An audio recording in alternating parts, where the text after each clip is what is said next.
Hello, everybody, and welcome to Bad Comic Reviews Collector's Corner. I ran out of names. Okay. Unlike every other video on this is live. So you're going to hear all the sounds that I usually cut out, including trains and birds. And since my microphone is in a different position, probably my chair quite a bit and the mouse more than usual. So, how's everybody doing today? I see a lot of familiar names in the chat. Hi, Spoonie. Keever Dam, how's it going? Pete? Tyrai, how's it going, Tyrai? Thank you for the donations off air the other day, Tyrai. I appreciate it. And hi, Ohms. How's it going? Hey, Peter. Yeah, so I threw a couple of you guys wrenches because I know you from all the other streams, obviously.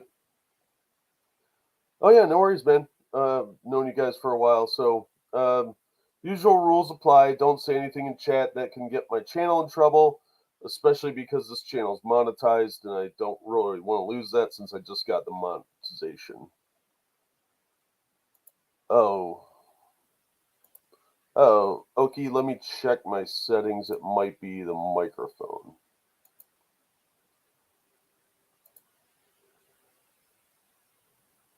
It's clicked on the Blue Yeti.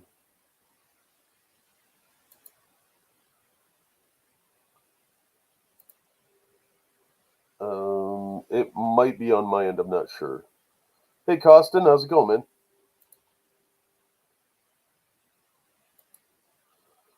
So yeah, obviously nothing that's going to get the channel in trouble in chat. And if you see any of the spam bots, nail them.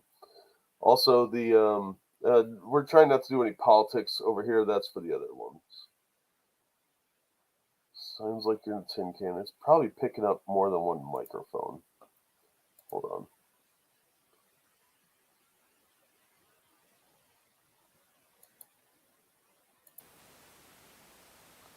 Is that better? Oh. No, I figured it out. Hang on. I think that's gonna do it. All right, let me know if that's better. Oh, Doctor Strange is good? Oh, cool. There's a hiss now. Lovely.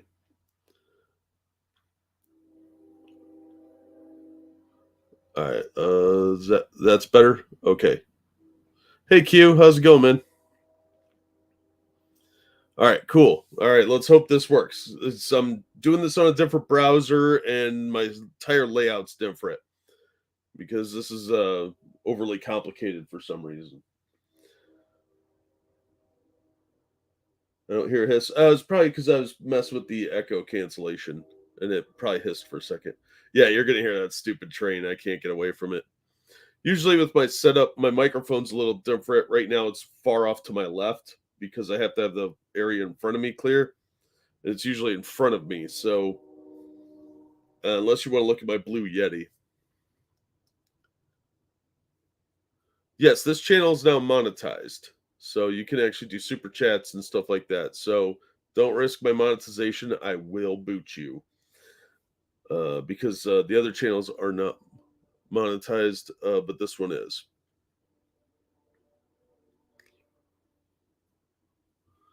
I'm not seeing it. Not saying how it is in the US, but it's a movie similar to how Solar Babies was a movie. Hey, Sir Adamantine.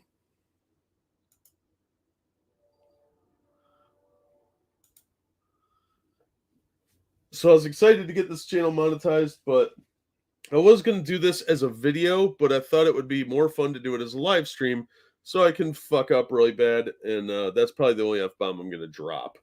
So I don't get in any more trouble. Usually I edit those out. See, problems with doing it live. But I wanted to talk about the gimmicks that they used to use in comics. So we see a lot of this now with modern crowdfunders. We see a lot of people trying to incentivize you with trading cards and posters and all this other stuff to back their crowdfunders. You see it a lot on Kickstarter and Indiegogo, and I think the new one's called Zolo. You can make top 10 videos about this stuff. I was thinking about that actually, but I kind of wanted to try live streaming on this channel, but I'm not going to do it very often at all because it works better as videos, and those are easier and less likely to get me in trouble. And they all have the same transition music too, don't they?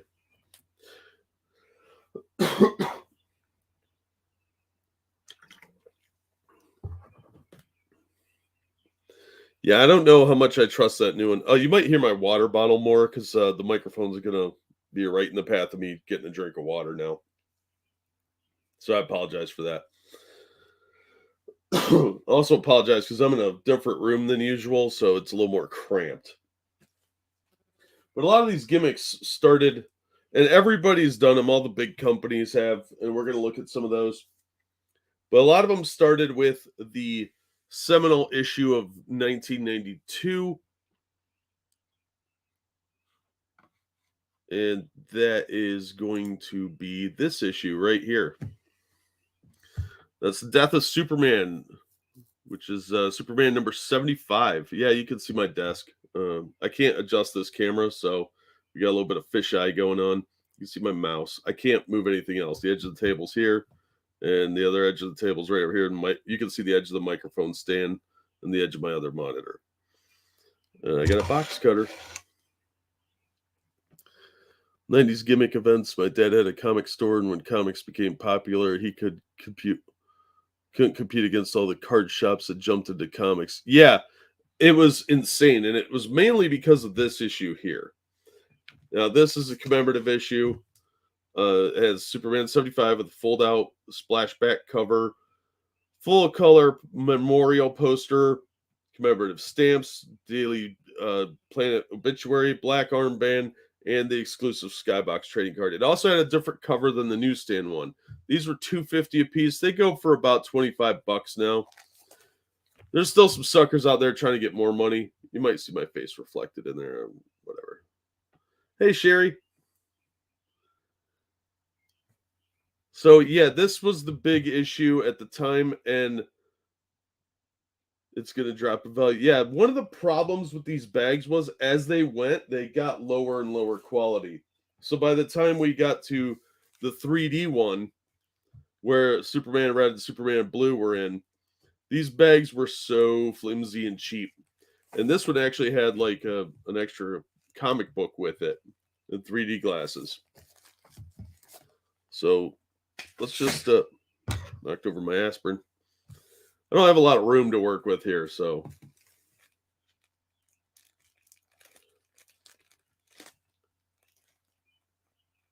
these were just garbage bags. And these bags are actually really bad for the setup. Oh, thank you, Sherry. Congratulations on being monetized. I was hoping you'd stream on this channel. Yeah, I appreciate that. Thank you. That's my first super chat.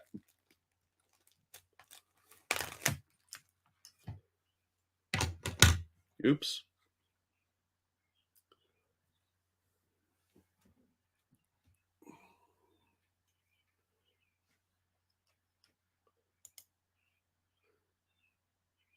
Yep, I hit something. Oh no. Try real hard not to dox myself here.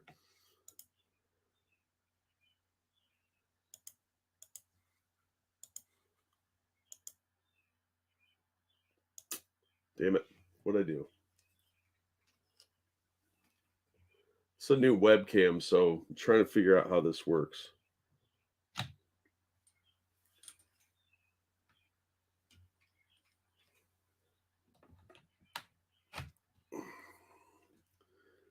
That's telling Jack to show feet for the meme. Oh, yeah, gross. No, that's not happening. Yeah, I don't know. Give me 1 second, guys. I'm trying to figure out what's going on with the camera.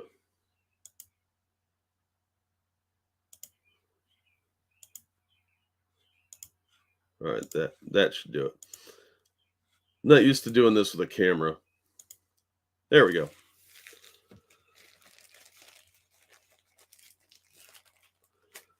Be doxing yourself be essentially redundant at this point. Yeah. I've already had people come to my house, so So here we have the regular comic, and this was expensive too. This was $5 at the time, which ridiculous price for the era. This was what, 98? So this is just a regular comic with a 3D cover, right? Nothing too spectacular. But then you got 3D glasses here. That said DC 3D on them. Ooh, fancy. And then they give you a Superman comic that actually required 3D glasses. And it's just an old reprint from the Golden Age. So there's little gimmicks like this. It's, kind of neat, but really difficult to do because usually the 3D glasses, if you bought it used, these would be separate and nobody would have the 3D glasses. Unfortunately, the inserts, despite what the speculators wanted you to believe, they're not worth anything, but they are hard to track down. There's a few that are worth something, but not many. And I didn't think of a place to put this stuff. So there were a lot of other ones too. We're going to look at quite a few today. So Milestone got in on it when they launched. And look, collector's edition. They did this with Robin 3 as well, where they had your newsstand cover and then you had your gimmick cover. And the gimmick cover was this like sliding thing that would create different images. It was really dumb. I don't even think I have one around somewhere, but I don't know where. So this one set includes Blood Syndicate 1, 4 panels of giant 16-panel mural, exclusive cover poster, and a trading card. $3 was exorbitant then. I wanted to see skinny Asian women, don't we all?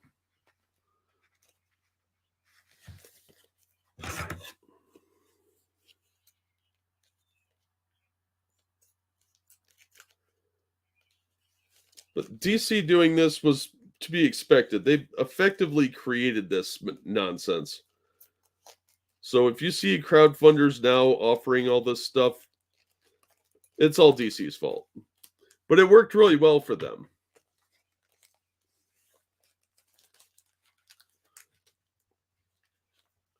Now, some people that when they open these things, they will save the bag and put it in the back of the backer board so that you still have it.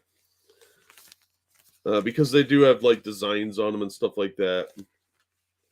So that they do distinguish themselves from the regular cover picture. So otherwise, there's not much difference other than the price point on it. So you got your trading card, which is just the Blood Syndicate. I don't think that's going to change it. And it even has M2 up there for it being the second promo card.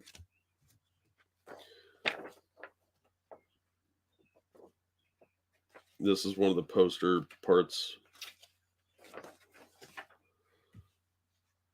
And it's just the cover image, but they did this with all the first issues for the launch. And there's 2 of them. So there's your regular poster and then your 4-panel one. And you were actually supposed to cut this up to form the image. And wow, yeah, it really didn't work. A few companies used acidic backer boards for a bunch of their collector's edition stuff during this era. Yeah. Actually, Milestone, I think, did that with Icon. Because like that, they give you this, and people were using these as backer boards. And this is just regular cardstock. It's not treated or anything. So it's going to actually absorb the acid from the comic. And that's the problem with these bags in general, is they retain the acid from the newsprint and the ink, and it just keeps it on the comic. It also makes it really hard to grade and determine if, what the condition of the book is, because a lot of times they'll hide the spine or other aspects of the cover that would keep you from seeing it. So like when this was on, you couldn't see a lot of the actual cover of the book. And that made it really hard to determine the quality of the cover and the book itself. So if you're an actual collector, you want it to be in very fine, near mint, whatever. And that made it very, very difficult to actually judge the condition of the book.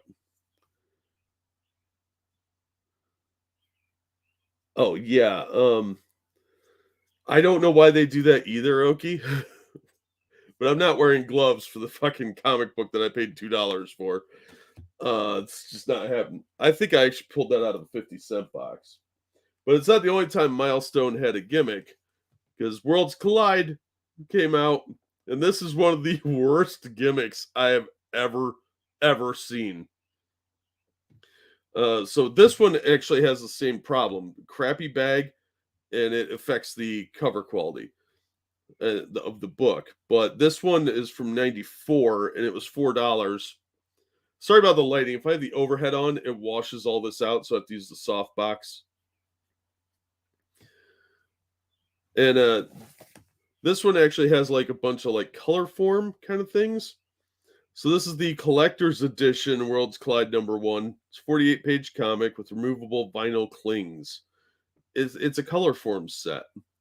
And it does have a checklist for the entire storyline, though, which someday I'll get around to reviewing because I have all these. Hopefully you try to get a $100,000 Pokemon card. Oh, right. I would wear nitrite gloves in that case. Yes. I have some in the other room, but I'm not doing that for like 50-cent packs of cards and $1 comics. I think I paid $1 for this, or for most of the ones we're going to look at, actually. We may not get through them all. I don't know how long this is going to go. Gimmicks and comics for the industry that just killed off Superman, right? You mean this issue? So let's take a look at these vinyl clings. And I can hear somewhere out there some diehard speculator collector cringing at the fact that I'm opening these. But I'm a reader more than a collector these days. And hopefully you can't see my sweet, sweet polar bear pajama pants that I'm wearing. I don't know how much of me you can actually see, but the camera looks like it's not showing too much. Oh, thank you, Tyrai. When you put collector's edition on everything, then nothing's a true collector's edition. That's very, very true. The only real collector's editions anymore are the old ones from like the 70s, where you had like the treasury editions and stuff like that. And even those were mass marketed.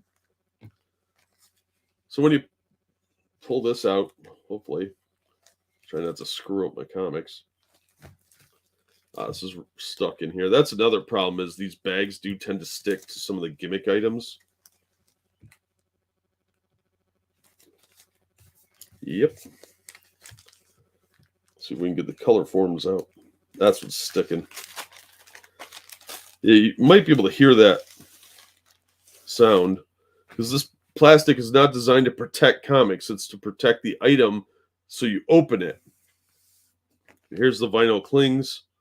You got all your main characters there. This event crossed over with the Superman books, so of course you got Steel and Superboy and Hardware and all those guys, but it mainly was the Milestone books trying to boost sales and ratings. Okay, good. Thank you, Keeper. Hey, Random. Deciding which of my comics to sell off. Really wish I could go back in time and stop myself from buying half of it. Yeah, I hear you. Yeah, but these, see, that's all on that. So a lot of people were saving these too. And then this is where you'd put the vinyl clings. It's just an open scene. Now, I actually knew a kid that took the cover off of this and used the vinyl clings just like a color form set. So, and inside it's just regular newsprint. The cover's nice cardstock, but it's kind of a gloss. So a lot of these glosses too, if they stay in these bags for a super long time and aren't stored in good conditions, they'll get that kind of tacky feeling that you get from really cheap trading cards.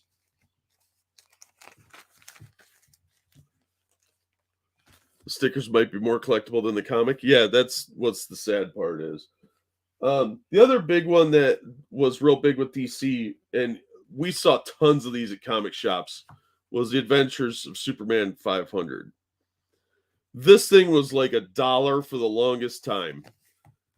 And in here it was just exclusive 8 pages of extra story. Ooh, backup. And you got a trading card. That was it. This was after they already flooded the market with the Death of Supermans. Those were going for a lot of money back in 92. And this one was $2.95, which was a little more expensive, and you got very, very little compared to the other one. Now, these are still like $5. Anybody charging you more than $5 for this is ripping you off. The guy who opens the plastics with an X-Acto knife and a ruler so he can reseal it by himself. That's wow. I'm not prepared to commit to anything on that level. I just want to read the books, man. I actually fell for some of these too because I was a kid. But I bought the Death of Superman special edition one. I actually had 3 or 4 of those, and I sold 3 of them right away to make a bunch of money. Because I ordered them, whereas most people were buying them off the rack at the comic shop. My brother bought the Civil War collection from Marvel. He got mad when he saw the movie. I like the movie better than the miniseries. But these were over flooding the market, and everybody bought them up. All the speculators were buying them, but the regular comic customers would buy like 1 because it wasn't worth it. And these were getting jacked up right out the gate. So as soon as they hit the newsstand, they were going for $5, $6, and it was a $2.95 cover price. I was lucky enough I got a couple copies, and I sold my extras to pay for my other comics. Wow, that's pretty messed up, Spoonie. So let's take a look at the cover on here, because the cover's slightly unique as well. They make these very, very hard to open and maintain some kind of integrity with it. Yeah, I'm muttering. It happens.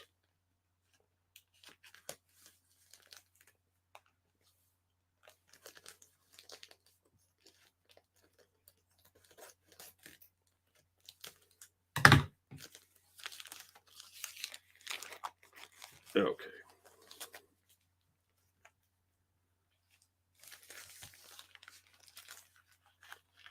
I really hate these bags. It's one of the worst things. Back then it was a cool gimmick, but it's become so overdone, especially by the mid 90s. They'd overdone it so much. So there's the cover, and here's the trading card. It's a Bloodlines trading card too, so nobody really gave a crap because the Bloodlines thing was kind of silly, but it's got all 4 of the superposers in it. But Bloodlines was another gimmick thing they did. And it is nice that it's perfect bound, so you actually don't have to worry about the staples rusting. But this piece here is actually glued on. Now, a lot of people thought this was a removable thing, so they'd try and take it off, and they'd try and peel it off. It's not supposed to be, because you can see Pa Kent's hand here. This is supposed to be ethereal. So I guess you probably could peel this off, but I don't think you're supposed to. So, but the story was actually pretty good. There's a newsstand version of this, because this is just regular newsprint paper, but they put it in the nice, perfect binding. So it was an interesting gimmick, but it didn't really work. These kinds of bags, I wish they'd only use them for variant covers. That way the long-term speculators would have to spend even more than it was worth. Yeah, that's very true. Unfortunately, now when you see these bags, you see the same low-quality bags, but they're on like the Batman Fortnite, the upcoming Marvel Fortnite one, because they have codes in them. So this hasn't entirely gone away, but it's definitely toned it down. Now, DC wasn't the only ones to get in on this. Like I said, we also had one of the dumbest, most useless crossover polybags I've ever seen, and that was the Executioner song, which is a 15-part event, I think it was. It's got it on here. 2, 4, 5, 6, 7, 8, 9, 10, 11, 12. 12 parts plus the Strife Strike files, which came with a trading card too. And each one had a card in it. So like here it has Professor X. But it was just an excuse because they just acquired Skybox at this time to put more cards in. Makes sense for the codes to use those bags. Absolutely, because there's supposed to be like a one-time use code in each one. But beyond that, unless you're going to add a trading card, it really adds nothing to it. And the trading cards were a nice gimmick. I had this entire set, I'll admit it. I don't think I finished the storyline because I hated it. Because I didn't read it till I was almost done with getting all of them. Are you part Italian? No, I do that just to add some expression. Because it's from Roll for Sanity when I do the unboxings, because you can't see my face. I have to gesture a lot with my hands. No, I am Scotch-Irish. So let's take a look at this. This is part 1 of the storyline from Uncanny X-Men 294.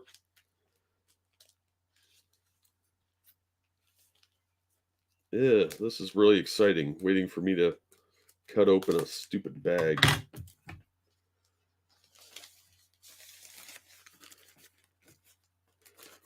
Now, this one, the bag is pretty boring, but people still would save these. And of course, the goal was to get you to pay $1.50 twice. Buy one to keep it in the bag for collector reasons, and then one to read. And what happened was the speculators would go out and snap up as many of these as they could on the theory that they're going to make a bunch of money off of it. And of course, that doesn't exactly work out very well. And these cards were okay, but they're not anything fancy. And if you look close, you can see that there's like little dings on them. And the problem with these is the cards are sturdy enough that they would sit in the corner, and on the shelf, the comic would start to bend on them. Or it would push into the back of the one in front of it. And if you had a couple of them, or behind it, or whatever, if you had a couple of them, people would stack them up, and they wouldn't polybag these because they were already in a bag. So they'd think that, well, I don't need a protective bag on it. So they'd get all beat up. And of course, they did that with the entire storyline. And it was very, very obnoxious. So when you're buying these, if you're a diehard speculator or collector, you'll want to find them with the bags still intact. And here's one. The guy taped it down. I actually just bought this one the other day out of the 50-cent box. And even worse, in some cases, they would have different variant cards on these. So it was rare. Usually you got the same card, but sometimes there would be a different card in the bag. Like this one's got the card up front, and some people think that's going to be worth more. It's not. They just think that. This one's actually all beat to crap. You can see the crease here thanks to the softbox. The card's usually in the back, but this one's in the front. So the comic's all beat up. And I was talking to the comic shop guy, and he said the dude wanted a bunch of money for it, and it's open. So he even made a big deal like, well, the card was up front when I bought it, so I put it back exactly the same way. Yeah, but it's got these giant creases on it. That makes it worthless. It's a 50-cent book, and these books aren't worth anything anyway.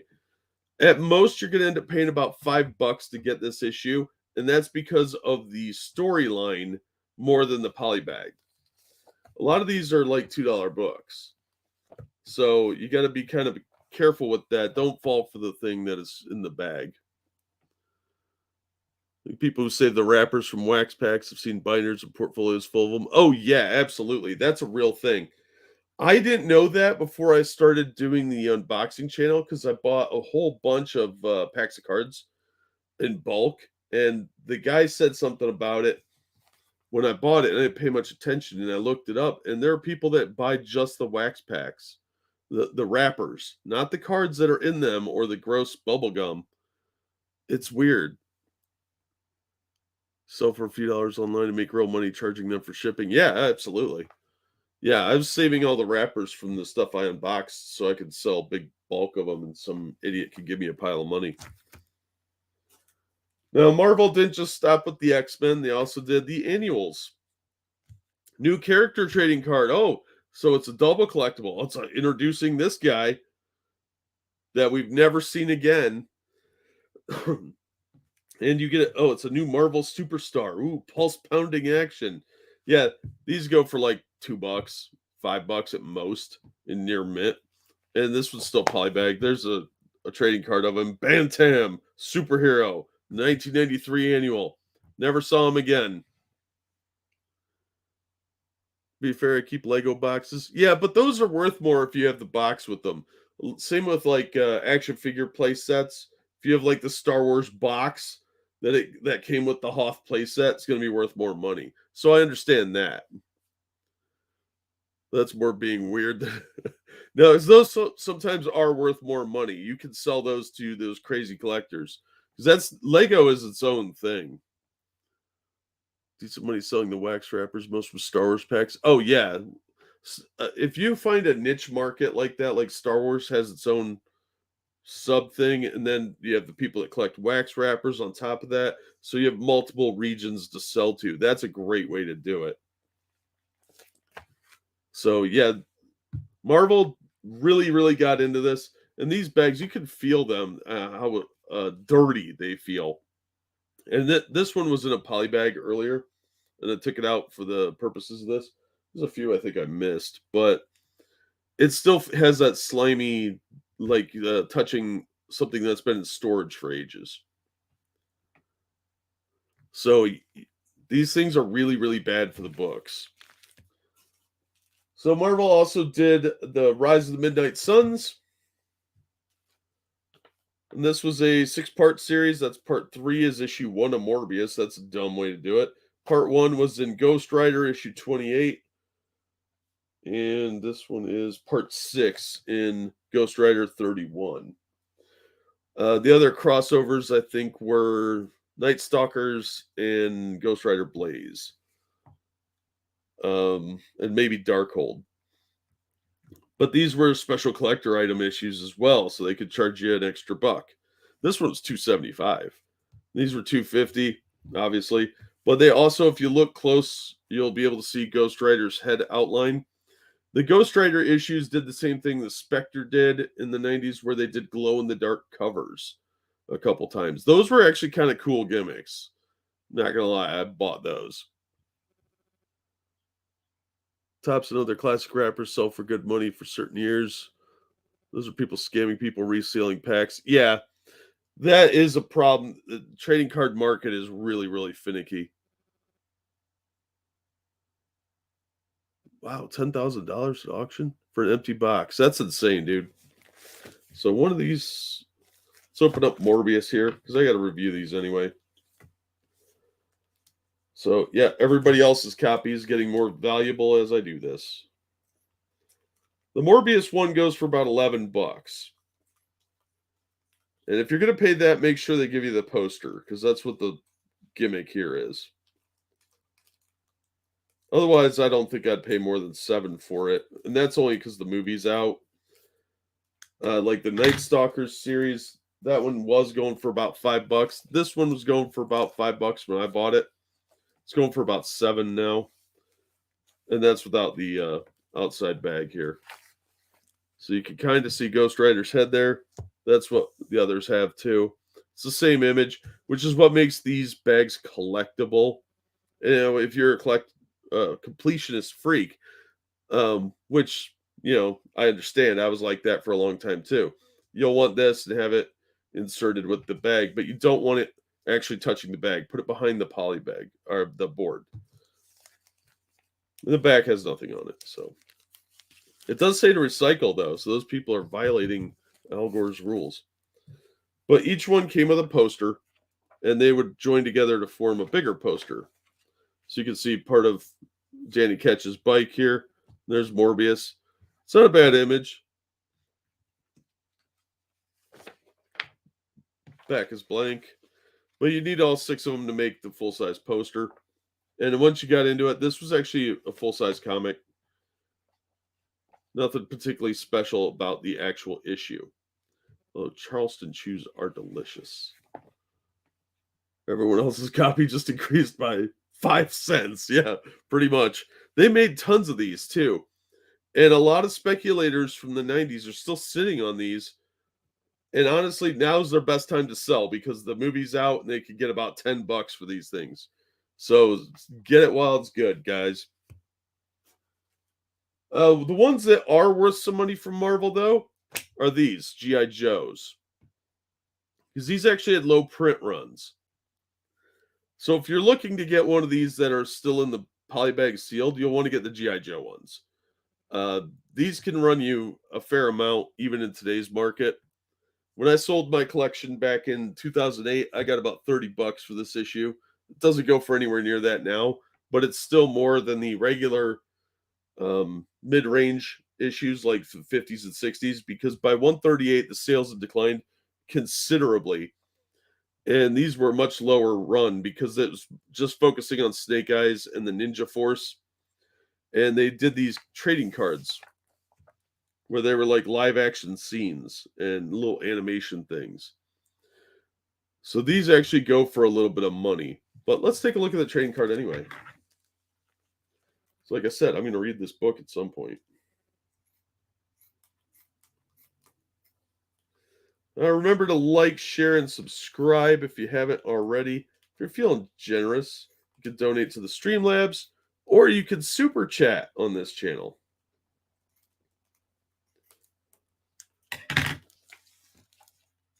All right, and again, people save these bags because it does say G.I. Joe on the bag.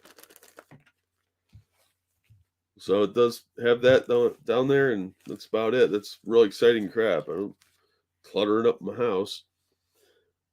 So there's the card. It is kind of glossy down there in the corner. So it's not an exciting card at all. That's very, very boring, actually. And it's just regular issue. And now with a lot of these, you can kind of feel the buildup on here, and it does. We can in the bag. I didn't even notice this, but this is split down here. So the cover's actually damaged. And it looks like the first couple pages are too. So that's one of the things you have to watch for, because people didn't store them well because they didn't put them in bags of boards. So that damage was covered up by the bottom of this dog tag. That actually kind of makes me mad. I think I paid like $6 for this. But like I said, these are actually fairly hard to find issues. They're not worth like 155 numbers or anything, but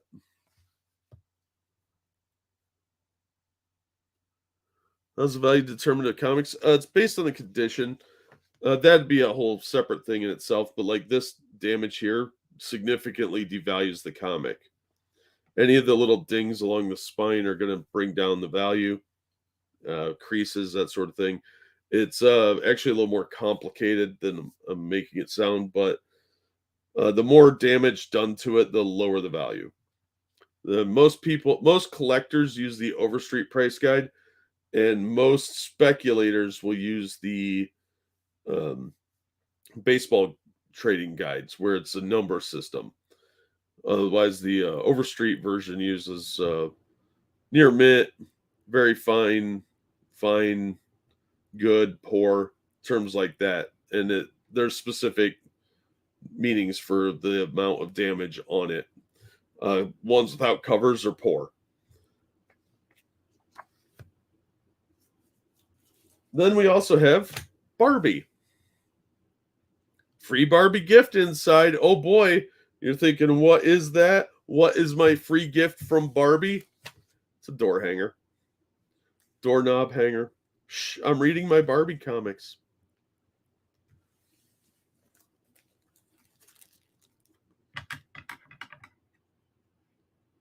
That was valued the most sought after.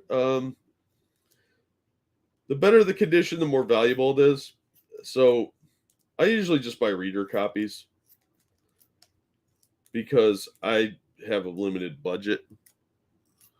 So people buying comics for investments, they want the nicer ones. They usually go for higher grades, and sometimes the graded comics that have like the numbering system on them. I don't trust those a lot of times. They've gotten a lot better. There's some fly-by-night operations that do that. But if I can't read the comic, it's worthless to me. So slabbing it like a baseball card, I have no interest in that. And I'll buy reprints instead of originals. So that's what the bag looks like. Now it says, please do not disturb. This is really cheap too, because this is very, very thin. Look how waffly that is. But if you're real into Barbie, you wanted that door hanger. And this was only $1 comic. This is actually one of the rare ones where they didn't jack up the price for the trinket. But it was a gimmick to get you to buy it nonetheless. The art's actually not that bad in here. I thought it'd be a lot worse. It's low end for the era, but by today's standards, this is almost Picasso.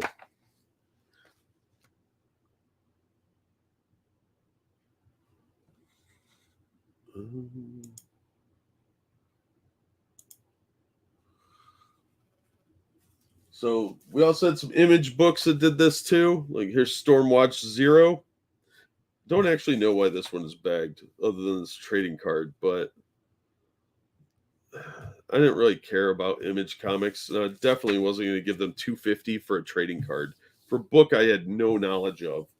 I pulled this out of a 25-cent box like 2 years ago at a store that was going out of business. And I was basically just throwing the guy some business because he was going out. And I felt bad for him because he was a super nice guy. So I spent like $40 on comics out of the 25-cent box just to kind of help him out. Like I said, real nice dude. He was trying to run the store for his kid, so his kid would take over the store eventually, and his kid had zero interest in comics beyond like reading one occasionally. This bag, generic, like you'd get an advertisement in from the newspaper. And it's just a regular kind of low-end trading card. Like you'd get from like 1986, where the back isn't glossy or anything. Yeah, Aegis Entertainment did this. They did some trading card games, as I recall. But it's just a very generic trading card. And the comic, I mean, it's very 90s art. So if you like 90s art, it's fine. But I really have minimal interest in it. I'm going to read it, review it at some point. Not going there for monetized reasons. Must resist. Resistance is futile. You know that. Then we get to some of the lower brand companies. And some of these were very notorious for gimmicks because it would help them. So some of these are still in the regular bags. Give me 1 second.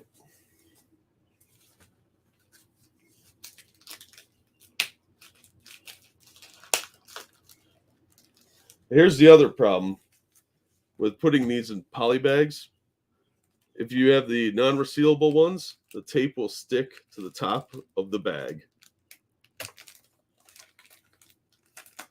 And then screw it all up. So here we have Techno Comics. This was actually the most valuable of the gimmicks because they gave you a free comic book. This is their first year anniversary. Their books were expensive to begin with at $2.25 a piece, but they gave you a free comic. So you would try out some of their other titles. And it was more of a Hail Mary pass than anything else, but it was a smart one. Because their sales were not that good. And some of their books were surprisingly good, though. I have enjoyed most of what I've read of them. I've reviewed quite a few of the Mr. Hero, which was Neil Gaiman, Technophage, Lost Universe, and Malkan Empire. Malkan Empire was pretty good.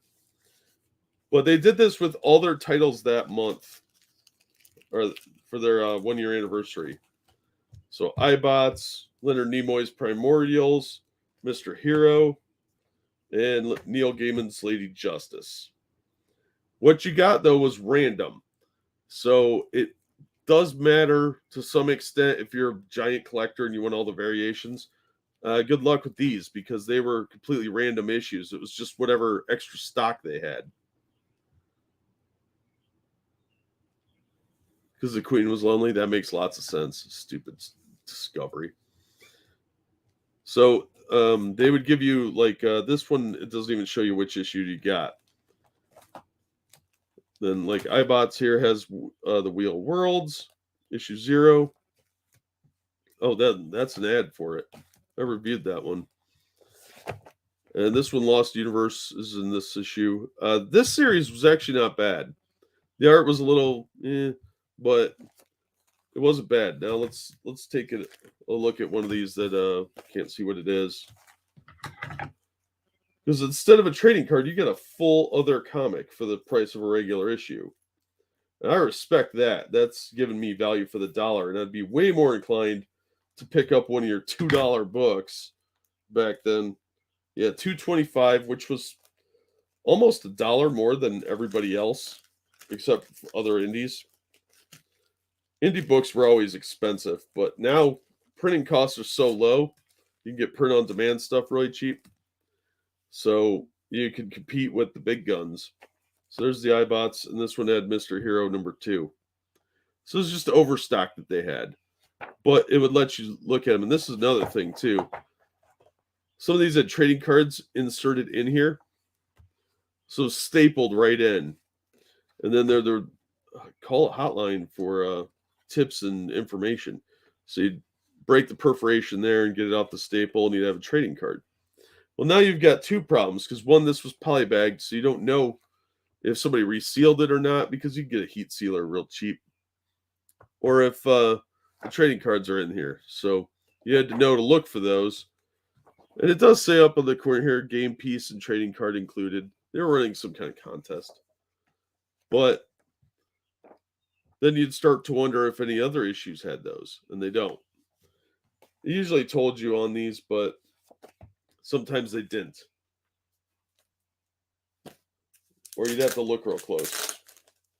So here is Mr. Hero number 4. And it says exclusive first edition Technophage number 1 trading card inside. If you're not paying real close attention and you pull that out, you won't know that this one is actually supposed to be polybagged inside the book. And that's a departure from issue 2, where it was just a regular card. Now, these cards are actually really nice quality, even though the gloss feels a little cheap to me. These were nice. This one was stapled, unfortunately. This one's not. So this was actually going to hold up better over time. But good luck finding that if you're missing yours. And we'll look at some other trading card inserts in a minute. So get those out of the way.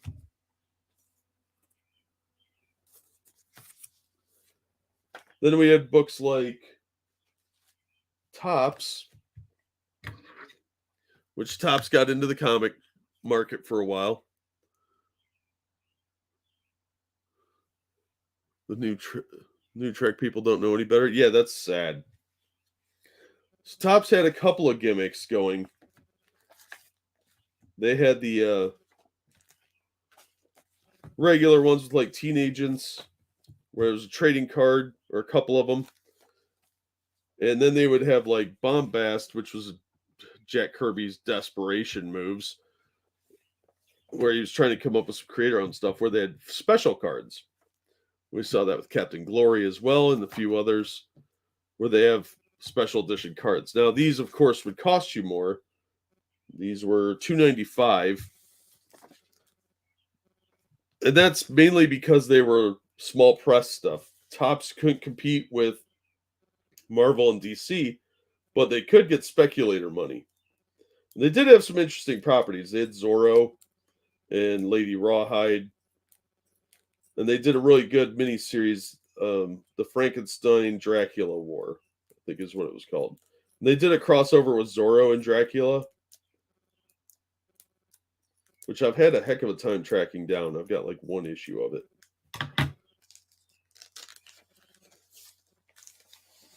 So here's Teen Agents. And these bags are really lame because it just says Topps on there. That's it. But they had 2 trading cards. And this one's really thick, actually. Or no, that's 3. Okay, so you got 3 trading cards. Yeah, these all stick together, so the gloss is cheap. But there's also some raised area on here, so they're actually not really high-end cards. They're not bad, though. They're made by Topps. And these are numbered, obviously. There's 4, 5, and 6, I think. Yeah. But you could buy these books without the poly bag or with the poly bag and get the trading cards. You might as well just pay the same amount of money or slightly more and get the trading cards. That was the idea. So let's take a look at these Kirby ones. The Kirby Chrome cards. Oh, boy.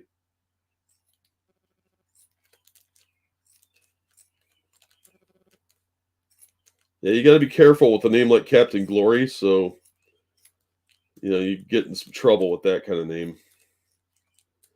With some adult material that we can't talk about on this channel because of monetization.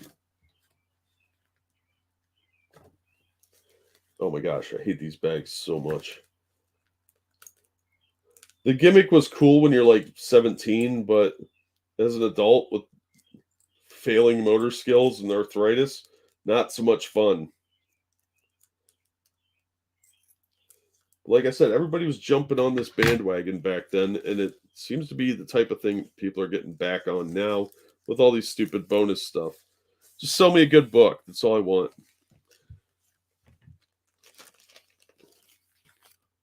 So the back of the card's regular, but it has this chromium finish. These chromiums do not hold up well over time. They get really, really tacky, and I don't mean in the taste-wise. I mean like they get kind of sticky, and they gloss on them. It comes off really easily, so they don't even have that cool sheen they used to. And you can tell they did a little silver action here with that, try and sexy it up a little bit. Oh, Savage Dragon guest stars in this. And there's an insert in here, too, for the Secret City Saga number 0. Coupon number 3. This is something that I think was started by Valiant. And we'll look at that in a minute. Where they would have these coupons and you had to get all of them to get the free issue. Well, you can tell the art's pretty good and story's probably fine, but it looks like a cash grab. Everything about this says cash grab. It doesn't tell you anything about the story on the cover. And it had to come polybagged with a card so that you couldn't look in the book and see what quality looked like. I think there were 6 of these one-shots where they were introducing the Secret City Saga, and it just never took off. But then they did another one where you get a free comic book, and that was Zoro issue 0. They tried to pump up Zoro quite a bit because they got that license, and I don't blame them. Love the Bram Stoker's Dracula movie adaptation. Yeah, that was good.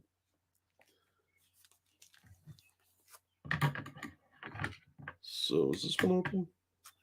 No, this one's a reseal, though. You can tell at the top here because the top of it, the white, there should be a little bit of clear up here, and somebody's resealed it.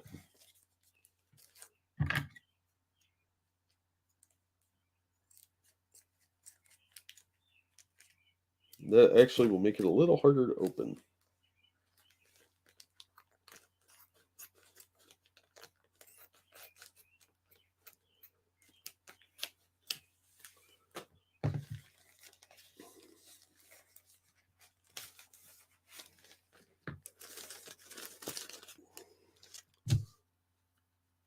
So yeah, here's cards 1, 2, and 3.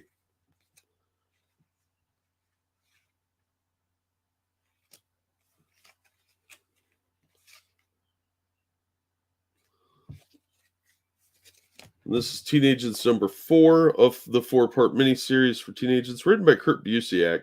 So the story's probably okay. I'd have to read it before I judge the art too much, but not overly impressed with it.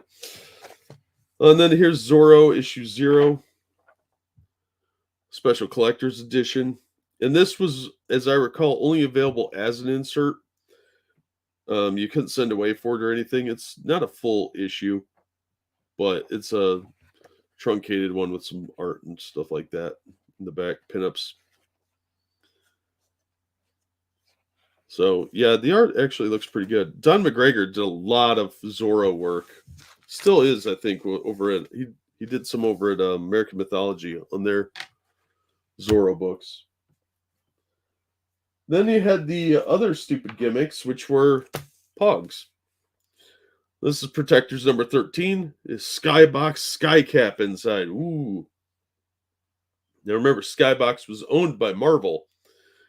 And Marvel actually went to Malibu to do a lot of their color printing because Malibu invested in newer technology to do higher quality printing so they could do more color effects.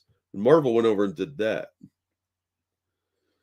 So that's actually, I think, why Marvel ended up buying Malibu was because they wanted all the printing technology so they had to outsource.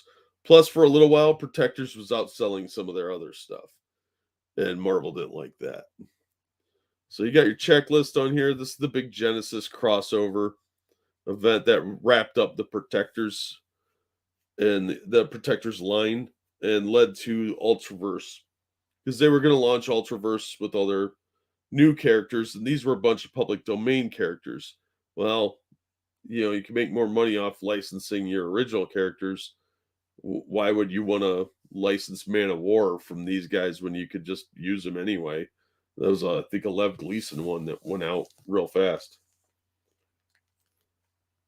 So I loved The Protectors. That was a great book at the time. I haven't read it in 20-some years. It only lasted 20 issues, and there were some spin-off series like Man of War had his own book. Airman got one shot. Arrow got a one shot, but he showed up in X Mutants for a hot minute. And Ferret got his own series that was like 9 or 10 issues. And Gravestone, which was my favorite character at the time. Oh, thank you, James Colley. Why does it sound dirty when you say insert? It's because I say it when like insert.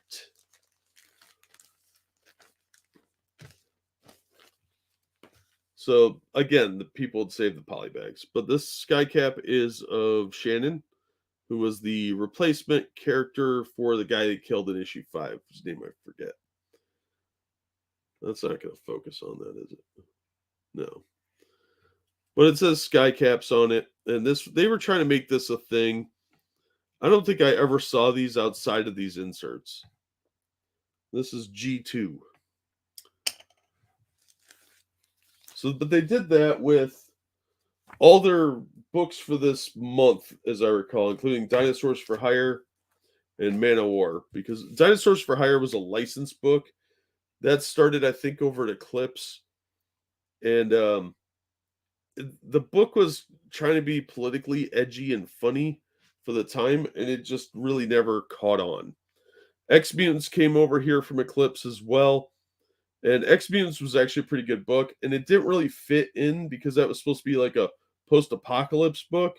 And suddenly they're in like the modern day. It doesn't make a lot of sense. So, but each one had a different Skycap. This has a Dinosaur for Hire, and this has Gravestone on it. And they were trying really hard to push the Genesis storyline, and it was not bad. All the parts didn't make sense together, though, because they didn't seem to really coordinate. And Tom Mason didn't seem to really want to do anything other than his little goofy book. And the Protectors and some of the other stuff like X Mutants didn't really fit in that. So it felt very forced. So that's those. And then when they went to the Ultraverse stuff, they didn't let up there either. They went on with more gimmicks. So they jumped on the trading card market too. This is hard case number 2. They actually had a couple of series of trading cards for the Ultraverse that were actually pretty good cards. I don't know if I did those on the other channel or not, but I don't think I opened them yet. But they're going to be on Roll for Sanity when I do. And these bags are really low end. Just these things you find in newspapers. So this is the Strangers from that book, and this is card number 3 from the promo set. And finding these is actually kind of difficult because although these did have high print run, these cards really didn't survive, and there just weren't nearly as many of them as the Marvel ones. So then this is just the regular issue then too. So now I do have the Gerard Jones rule, which I probably should mention because he did a lot of work for Ultraverse. I don't think he did this book. Let me check. Where's the indicia? But Gerard Jones is a notorious figure for the older crowd because he's in jail, I believe still, for what he did. But his name is on a lot of these books. And that's a case of separating the art from the artist. I can't find it, so it's not that important. Gerard Jones, he uploaded some very bad images of kids to YouTube. And he got caught doing it because he put it on YouTube. So he's in jail. Now, separating the art from the artist, he's not making any money off of these books. So you can read the comics and not be supporting a pervert. So I have a lot of books that have his name on them, and I'm going to review them, and I may even recommend them, but that doesn't mean I support anything he did. So he's a vile, sick person who needs... Yeah, I think you can write your own conclusion on that. Just don't put it in chat. But I will be reading comics that he's worked on. Just because he was a very prolific writer at the time, and a lot of these books were culturally relevant. So, just as a warning for that. But that's the Gerard Jones rule. Separate the art from the artist. Pogs were popular for a season. Yeah, my local comic shop guy, he ran a newsstand. I had 2 comic shops growing up, and then a couple of newsstands. But the one guy that ran basically a comic shop with his newsstand, he invested thousands of dollars in Pogs. He's like, this is the new thing. Everyone's going to love it. He couldn't give that crap away after 2 months.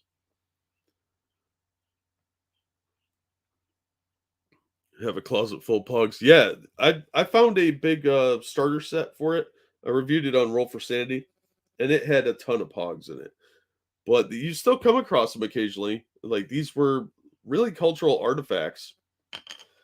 I've got some of them laying around. I think there's some in my... Yeah, there's some Star Trek ones in my other... because these are left over from when I unboxed them. I occasionally would throw them for the cat before he ran away. So Lord Flippington enjoyed some Pogs. And then they pulled this crap. The black bag. They had a card in here, but you couldn't see it. And they forgot to put the price tag on the bag, so they had to put a sticker on. $2.50 for that. They knew how to make money. Now, keep in mind, these were $1.95 most of the time anyway, which was extremely above regular price, which was about $1.25, $1.50. Some books were still probably about $1. And they would try and get you with these gimmicks. Variant covers really hadn't been much of a thing up to this point. There were a few, like you had the Superman 75 thing. Those were more event books. The one that came polybagged for Superman 75, this one had the gravestone cover. And the newsstand one had the flag cape. So I understood that. But the gimmicks at this time were not variant covers so much as trading cards. The polybagged ones sometimes would have a different cover than the newsstand one. But the real gimmick here was, oh, what's this mystery card? So let's take a look at what the cover actually looks like. This solitaire issue is actually kind of hard to find. Still polybagged. Because this polypropylene crap is garbage. This is really low-end polypropylene. But finding these is actually a little difficult. And you can usually find Solitaire issue 1 without it. So if you want the trading card, you're going to have to spend a little time tracking it down. They do show up Lone Star has them quite often. Oh, this actually is a nice card. It looks like a playing card. You get it, Solitaire? That's actually a really nice card. I'm actually impressed. But you can find these. The regular comic only goes for about $2, and if you find it in the poly bag, it's like $3. How does Polly feel about being bagged? I don't know. I haven't asked him that. That's a good question, though. Who would have figured that people would buy a rock just because it was called a pet rock? Yeah, Sherry, you're not wrong. And speculators, it's a get rich quick scheme for most of them. So what they're going to buy is whatever they think is going to be hot, and you can trick people into that. And that's what these whole gimmicks were. And everybody was getting in on it. Malibu was a pretty big company. They were sort of the equivalent of like IDW today, where they're in the top 5, but not necessarily high up in the top 5. But these Ultraverse books were really good sellers. I knew a lot of people from my comic shops that were buying them at the time. And they stocked all the Ultraverse titles, but they didn't always stock all the DC and Marvel stuff. Because the Ultraverse stuff sold, at least for the first year, then it went downhill pretty quick, just like the New Universe stuff. And not to be outdone, Neil Adams jumped in the gimmick crusade too with his continuity comics. These were really hard to find at the time. If you didn't have a comic shop nearby, and I had to go a little ways to go to a comic shop, these were very difficult to find. They were very rarely on newsstands. And there was a small town near me that had one, had comics in their grocery store, and they carried continuity and Punisher, and that was the only place I could find them that wasn't a comic shop. So the Deathwatch 2000 and Rise of Magic had embossed covers. These were polybagged a lot of times with the Tyvek indestructible covers, and you'd get a card. The indestructible cover, a little misleading because they burned. They also were vulnerable to scissors. So kind of a lie.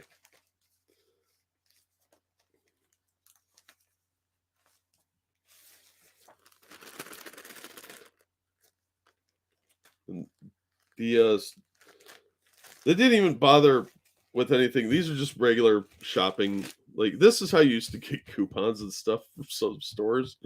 But they have a big sticker on here. That's it. It's just a plastic bag otherwise. So here's the trading card.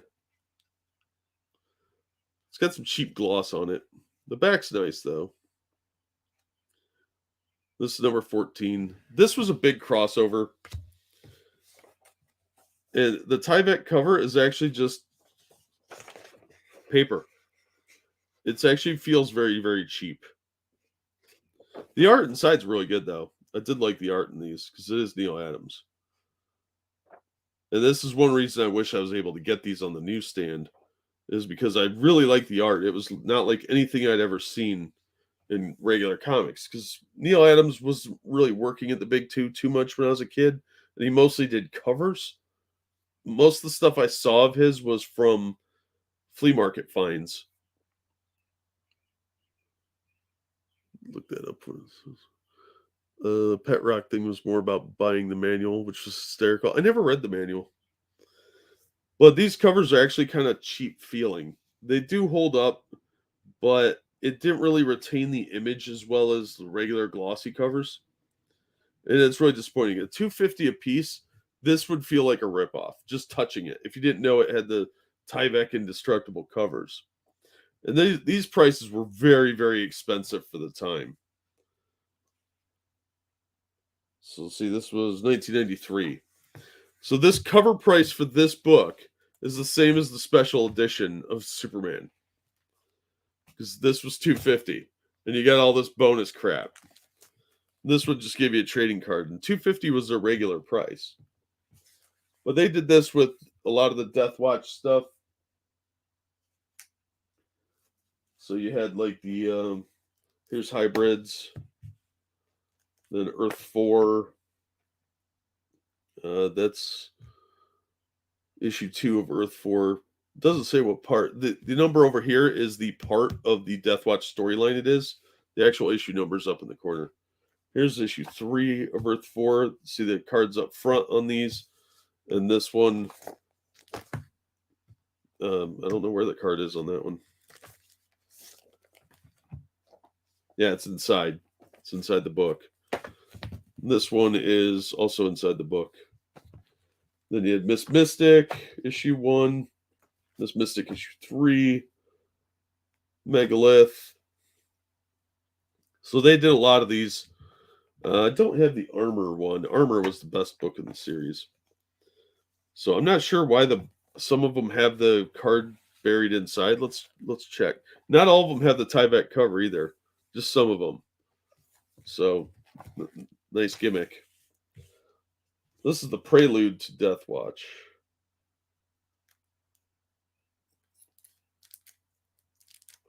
My scissors are dying, I think.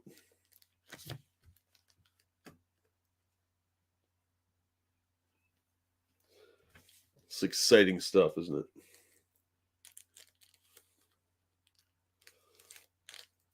Yeah, what'd you do? I watched a middle-aged man trying to use scissors.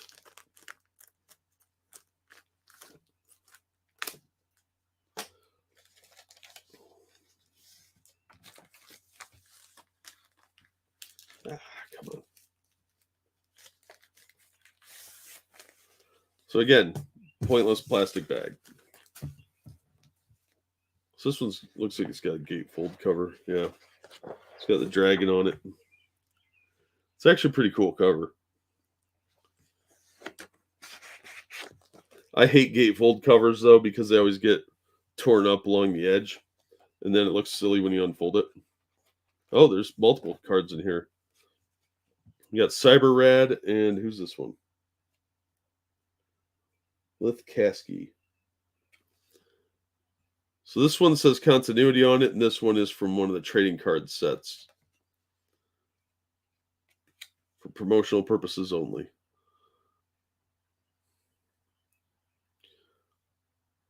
So you actually got 2 in this one. So that's pretty cool.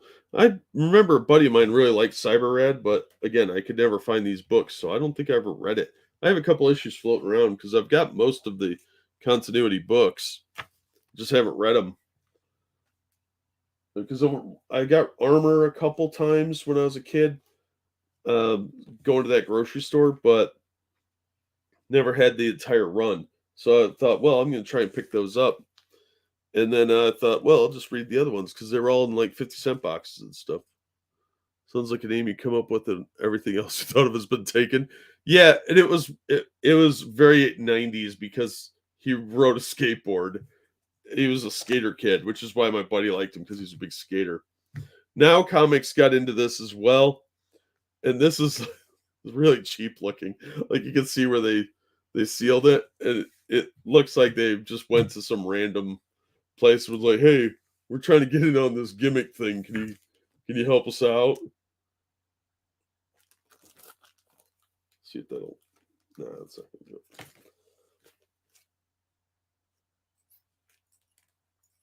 Well, the cheaper the plastic, the more complicated it becomes getting the comic out without screwing it up. Now, I fully admit I fell for a lot of these gimmicks when I was much, much younger. Because you're young, you've got money, you got a couple bucks. This one was $3, which is a ripoff. But the card was a hologram card.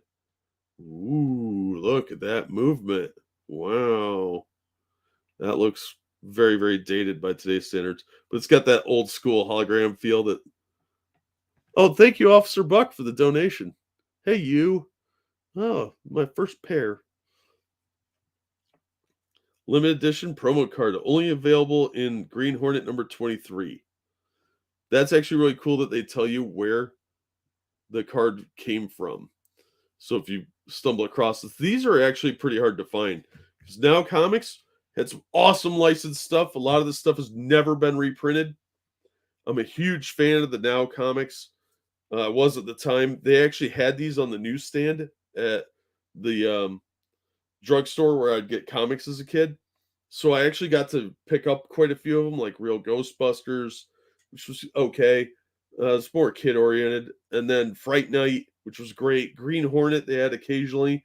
So actually having the trading card that came with this is kind of a big deal because these are going to be very difficult to track down. Unlike the Marvel ones, which they mass produced tons of, these were much smaller print run because these guys were smaller. This is actually much more like IDW because they had all licensed stuff. Their Terminator book, I remember loving that, and I had never seen Terminator until after I had those. I love holograms too. I love foil cards, foils and holograms. I'm a sucker for that crap. Still, I don't play Magic the Gathering, but I think I have about 30 foil cards laying around. Just because I think they look cool.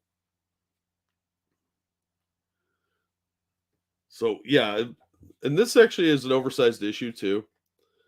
But $3 at the time was very, very expensive. And you'll notice the art style in here, or the coloring. Let's find some pages. It looks a little different because this is early computer coloring. And when we get to the Valiant stuff, you'll notice that it's very, very similar in the way that the coloring looks because it's got a little bit of a washed out look. So it looks a little weird, but it's also a step up because the paper is more what they would call the prestige format paper. It wasn't newsprint; it was a higher quality of paper, and that's really what you were paying for. Was they were using new coloring techniques on higher grade paper. My Ghost Rare Yu-Gi-Oh cards are basically mirrors. Insane. What is it? There's what Force of Will.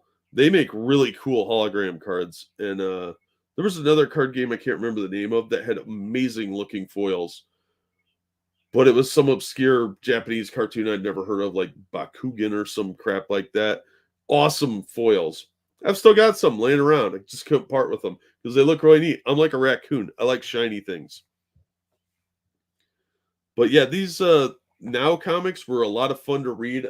I remember loving them as a kid, but they were very expensive, and I only got them. I got a couple of them a month. I would say I got Ralph Snart Adventures religiously. I don't know why that. It's really dumb looking back on it, but at the time it was funny. Very dated.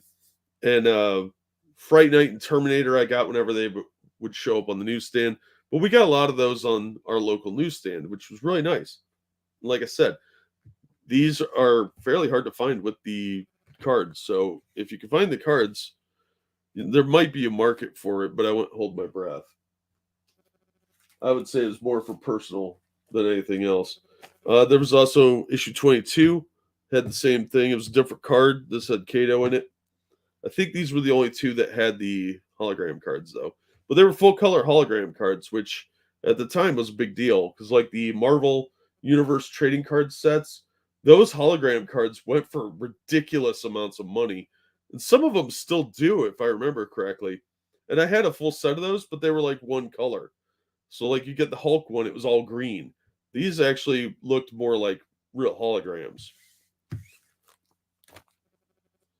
And of course, I can't talk about Now Comics and inserts without talking about Mr. T and the T Force.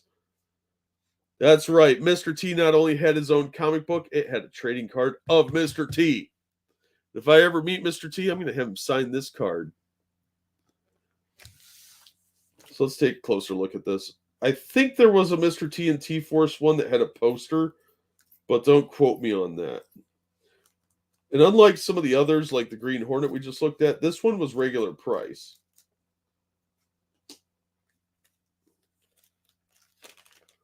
So this one was only $1.95. And I tell you, the newsstands, they hated putting these out because these polybags would slide around. Made them hard to display. So we had Mr. T looking all badass because he was the coolest. This was card number 1. I think they did another trading card insert too. I do see some Palladium trading cards. I think the gimmick with those is the actual precious metal on the cards. Oh, geez. Now that's an expensive gimmick. I've seen some of the like fake dollar bills that are like gold, like 24 karat gold laced, and they sell them on eBay a lot. I don't understand those as collectibles. That's total speculator stuff. You're never getting your money back unless you sell it to some other speculator. But Neil Adams did the art in here. So the art's actually pretty cool. At least I think so. I like Neil Adams. A lot of people don't. But Now Comics actually had really good artists for the time. And they had some cool titles too. I mean, this was all licensed stuff. Like you had Mr. T, you had Green Hornet, Terminator, Speed Racer, Racer X. Ralph Snart was an original one. Real Ghostbuster Slimer, Married to Children, Twilight Zone, and a couple others. But Ralph Snart, to my knowledge, is the only one that was ever collected as a trade because Mark Hansen owned that one outright. That was his creation. And he did a trade paperback of it, I want to say about 20 years ago. And I was lucky enough to find a copy. And now I have no idea where it is because I've moved like 6 times since then. I agree, Sherry. I like that movie, but the guy that played BA in that just didn't pull it off. He was good, but he just wasn't Mr. T. It's hard to replace Mr. T. He's a very interesting man. And I loved Mr. T as a kid. I thought he was so cool. Yeah, Astro Boy. Astro Boy, I only read like 2 issues of that. I remember liking what I saw of it, but I'd probably be more into anime now if I had read more of those. But Now Comics had a lot of really cool stuff. They had the movie adaptation for Fright Night and Ghostbusters 2. So they had some Twilight Zone special stuff. But yeah, there was a lot of really cool stuff that came out of there. All right, let's look at Valiant's big gimmick thing before we get into some other stupid gimmicks that have been done. And this was the Valiant Vision starter kit. They gave you the Valiant Vision glasses, which are not 3D glasses, but they're very similar to 3D glasses in their functionality. And they tried this for like a year, and it was mostly in Solar Man of the Atom where they'd try and get you to use these, but they couldn't really pull it off because this just didn't catch on. I forget what this cost. What was this? This was expensive. I don't remember. Yeah, $2.95. Yeah. $3.75 in Canada. Includes glasses, comic, and posters. So let's take a look.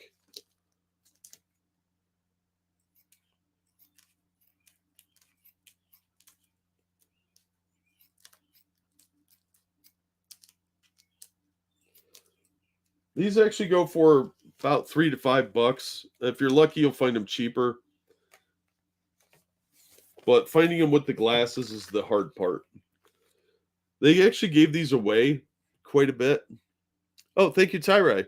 Mr. T promoted Mr. T and the T-Force at the Diamond Dealers Con in the early 90s. Wow, that's awesome.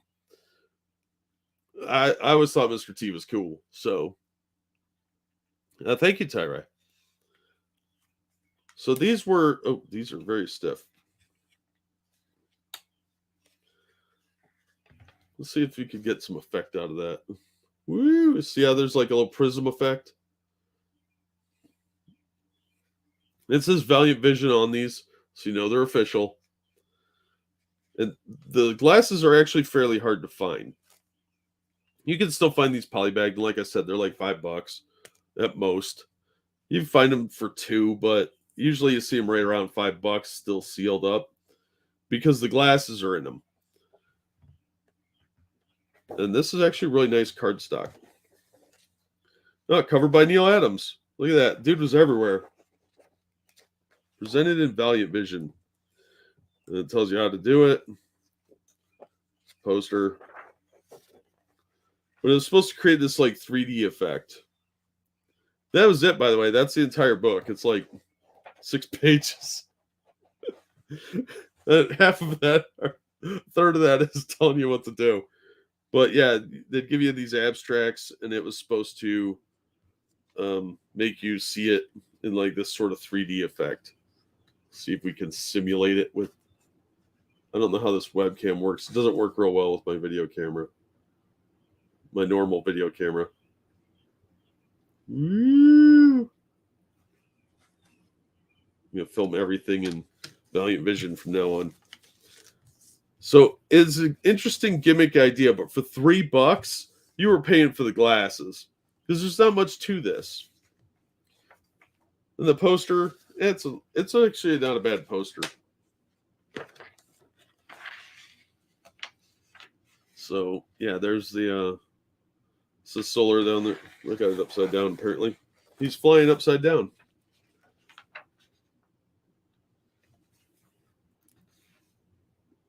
That's a Jimmy Palmiotti picture from '93. It's a neat picture as far as pinups go, but that's all this is a pinup, and it's not even that great because you can't see enough of him.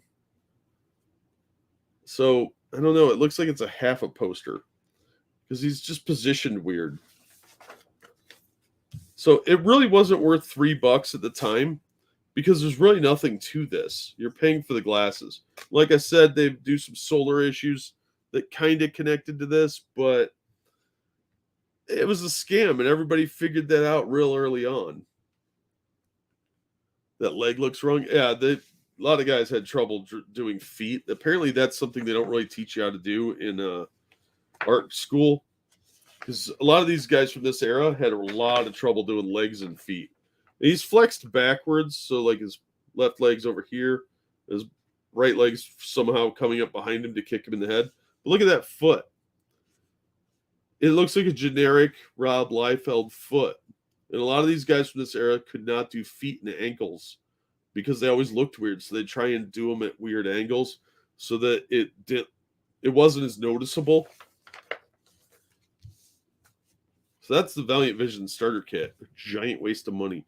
For a long time after these came out, they were in like 50-cent boxes, which is why they're hard to find now because a lot of them got thrown out, I think. Shops would go out of business because of the 90s crash, because they pulled all these stunts and it ran a bunch of people out of business. You start buying all the ones you think the speculators are going to jump on and they don't buy them, or they run out of money, and then you're stuck with this huge backstock that you can't return. And Valiant was kind of notorious for that sort of thing. Not as bad as Marvel and DC, but they had their detractors for that crap. So let's look at some other gimmicks that were up there. We'll wrap up after we're done. This will be about a 2-hour stream. Resurrection Man.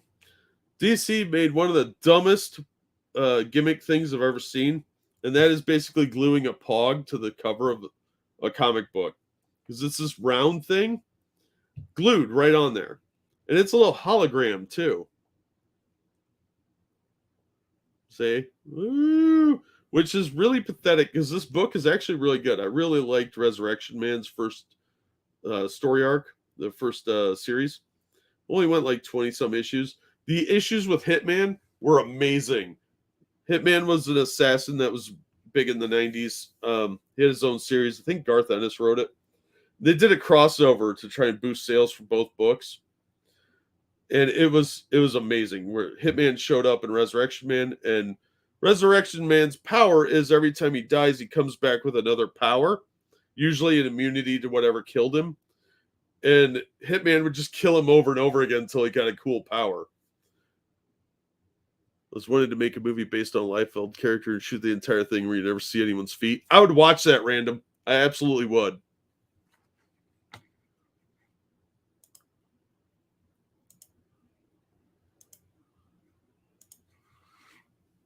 So, yeah, this was actually a really good book. It's about a guy named Mitch Shelley. He has no memory of his past, and he's trying to figure out who he is. And he thinks he's Mr. Immortal after a while. It's a really good series. So I'm trying to find the rest of the issues for this because I've got about half of the first series and a couple issues at the end of the second series. But the second series is definitely weaker than the first. And I want to reread it to see if it holds up. But this is where I first heard about Dan Abnett and Andy Lanning, because they wrote this. Dan Abnett is an amazing writer. He's done a bunch of 40K books, like novels, and he also did Aquaman more recently and the Deja Thoris book. The Deja Thoris book was actually really good, the one that he did. But Marvel decided that they couldn't let this go because this was 1997. And they decided when was this one? They decided that sticking things on the cover should be their shtick too. And they actually did it first in 93. This is just dumb though, because this thing would, you'll see a ton of these without this hologram on there. It's really hard to find these in very nice condition. If you want a very fine copy, you got to find one that was bagged and boarded immediately and somebody had a divider up in front of whatever book was in front of it. Because I had a plastic divider. Deja Thor's daughter of Deja Vu. No, the John Carter's wife from the Princess of Mars books. She's got her own series over on Dynamite. Excalibur. This is the Fatal Attraction storyline. And each one of the issues of Fatal Attraction had a hologram on it. This is more like the old school ones I was talking about, where it's monochrome, basically. There's a little bit of... that's reflecting off my face, I think. That's my glasses. But this is Excalibur issue 71. Excalibur was a standalone X book until this issue. They would reference stuff and have guest appearances by the X-Men, but it was its own title up until issue 71. And this is because they wanted to have a Fatal Attractions crossover because, hey, why not? Let's make a bunch of money off a bunch of pointless crossovers.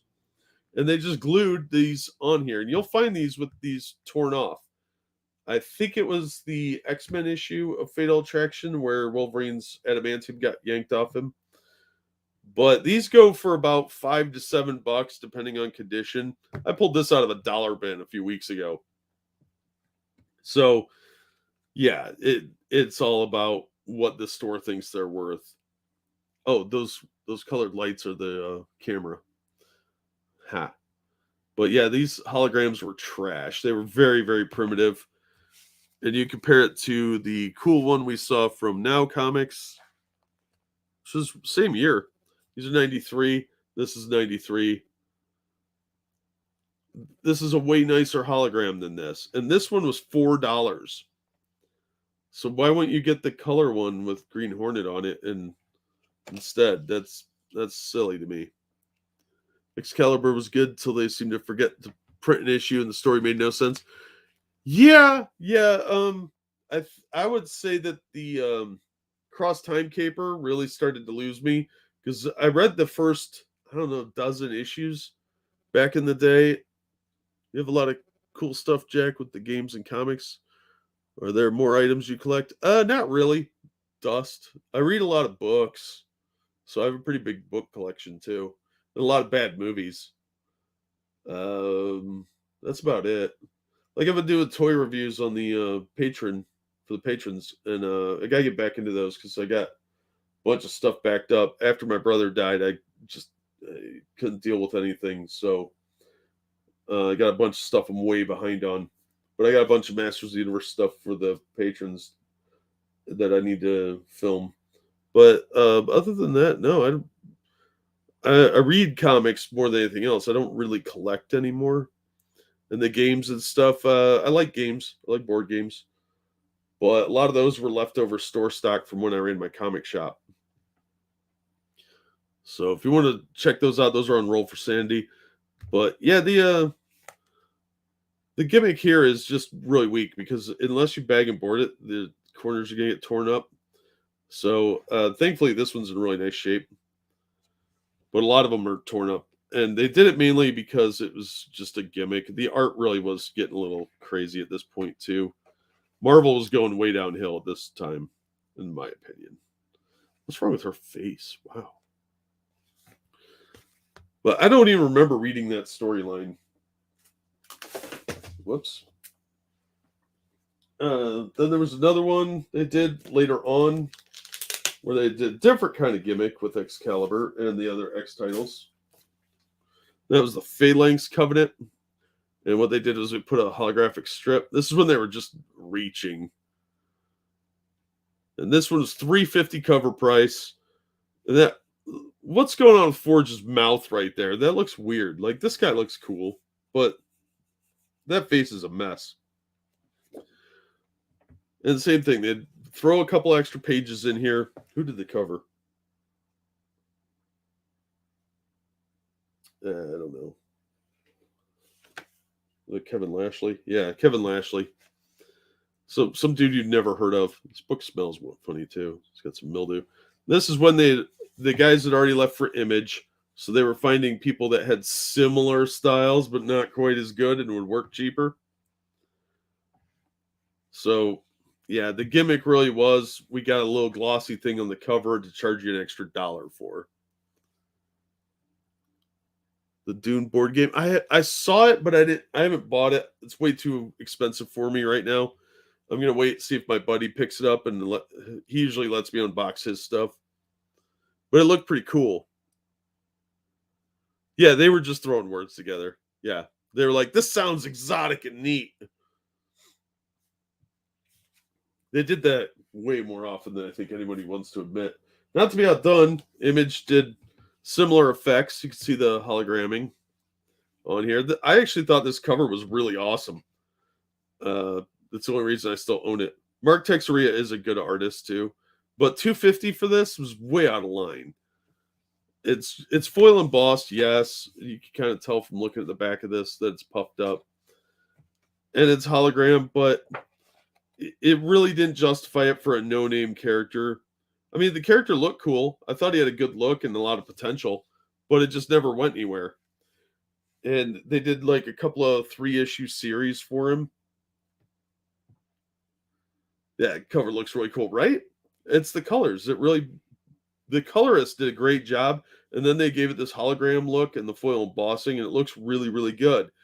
But you can pull these out of dollar bins all day long because it was only a 3-issue series, and they never really did anything with it. And then they did a second 3-issue series that went equally nowhere. And it's a character that just collects dust somewhere. They never tried to revitalize it like they did with like Young Blood and Wildcats. They tried to revitalize those several times. This one had potential, and it just got forgotten. So I don't know whatever happened with them, but it's a shame. So let's take a look at some of the other gimmicks, especially from Valiant. Valiant was very expensive for its time. This is Magnus issue 1, $1.75 cover price. It's a little oversized actually, because the size of this one is a little bigger than some comics of its era. So if you look closely, you can see that the cut on this is just slightly bigger than the Union one. But the current comics are a little smaller, and Marvel even did a thing back in the late 90s where they shortened their book, and it looked really dumb, and that didn't last long. But Magnus, this was the one that launched Valiant. They have subsequently lost the license to Magnus and Dr. Solar. But one of the gimmicks here, the guy with hands, it's true, Frosted, I have 2 of them. But the gimmick here was the insert. Now, a lot of times, if you're picking this up, you're going to want to look for the insert, because this is actually a big deal. Rusty Staples won't even hinder it that much if you have the insert, because I had a coupon here. If you had all the coupons, you could send away for Magnus issue 0. But you had to have, I think, 6 or 8 coupons for this one. Yeah, Magnus 1 through 8 had the coupons. And these actually vary significantly based on whether or not these are in there. If these cards are not in there, the price drops by about half. And that's still a big deal, because these were beloved books, especially the first year when Jim Shooter was running it. The Valiant books were hot. And for a while, Exo Man of War was like $200 for issue 1. Now you could get it for about $10. 20 if you're getting ripped off. But you can see what I was talking about earlier with the coloring. See how that looks a little different than your regular comic coloring? It looks a little washed out, and that's because they were using a new printing technique with computers, as opposed to the old way where they would do the little dots, and used to have a black and white one with little tags on it that would say like A5, and it meant red 5. and then that's how they'd fill it in. But now you get better shading on here because they're using computers to colorize it, and you get these variations where it goes from like light blue to this green color. That's kind of hard to see because of the lighting, but again, can't really control that. So it gave it a very unique look, and that's what made Valiant stand out from the other publishers. Yeah, they were more expensive, but they had a die-hard following. Rusty Staples, I know that guy. I knew a guy named Rusty. Never stopped giving him shit about that. So here's issue 3 of the series. This one's actually fairly expensive still. These are fairly expensive. If you find a Valiant comic and you want to know if it's worth money, they're really not worth a whole lot. This issue, the first 3 of this are worth a little bit, but Harbinger #1 is still worth about $30 for some reason. So that's been going for about $30. I found a copy for $10 at an old comic shop when I was driving through. Where was I? Was I in Dayton? Somewhere middle of nowhere. There was a comic shop, and I was like, "Oh, a comic book store." So I went in. The guy had a copy for $10, and I bought it on the spot. But you'll see how these have faded.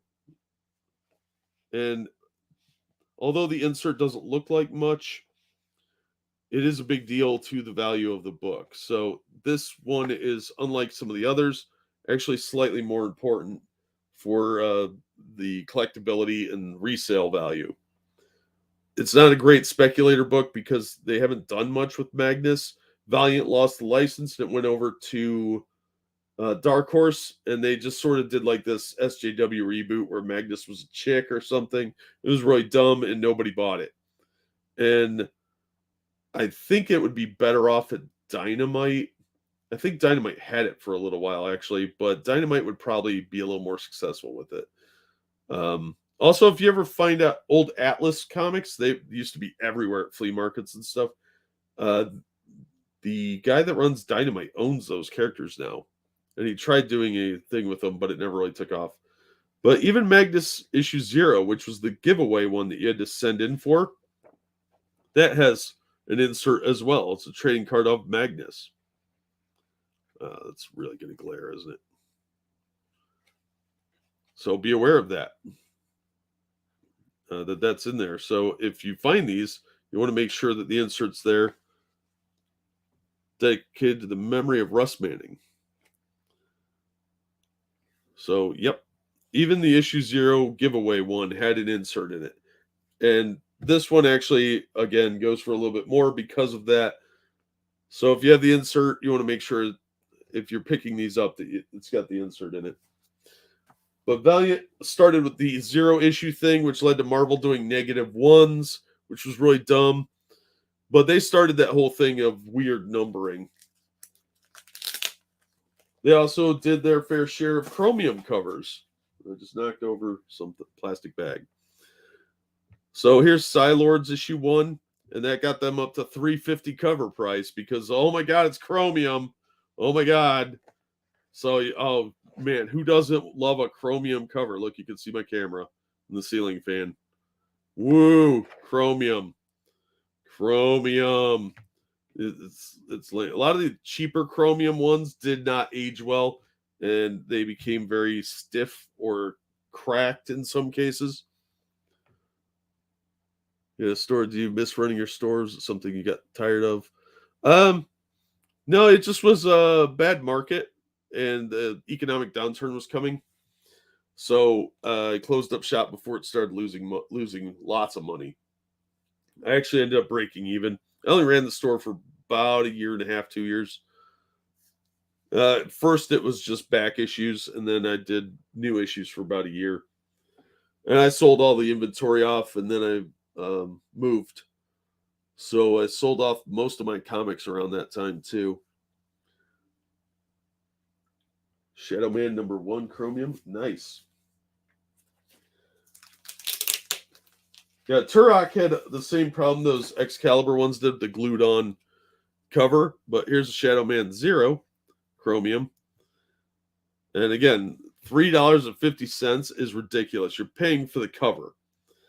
$2 was expensive enough for the regular issues, but I mean, they started out at $1.75, went up to $2.25, and I think eventually $2.50 by the end there. But it just wasn't sustainable, and the quality went way downhill as it went. Yeah, the parody books. Yeah, I don't blame you. Trade Fitty, exactly. Yeah, these actually don't go for a whole lot anymore. I think I paid $2 for this one. I just threw the poly bag down, so I can't tell you. But the Valiant was getting a little desperate for sales, especially after Shooter left. They tried a bunch of different things.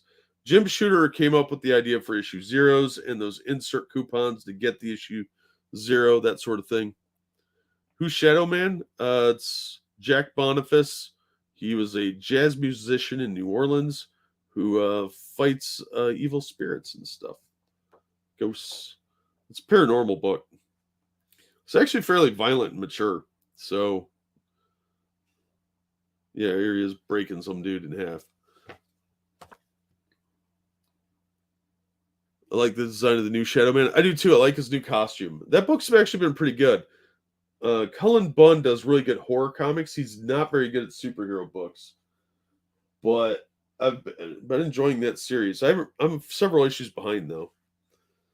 Avengers got into that too with the foil embossed covers and that pseudo chromium look here. And these were $2.95. They did that for several issues. 360 and 369 are the two examples I have here. And you can tell these are all beat to hell because I pulled them out of a dollar bin. Because they're not worth anything more than that. They weren't worth $2.95 then. If you were reading Blood Ties, you had to buy this because it was the final part of the storyline. And it tied in with the X-Men book. So it was Vision Scarlet Witch storyline. Or not Vision, Quicksilver. And look at that. What the hell's going on with his neck? So this is just regular newsprint paper inside. Oh, there's this KB ad in here too. So the art's kind of a mixed bag. Paper quality's not that good.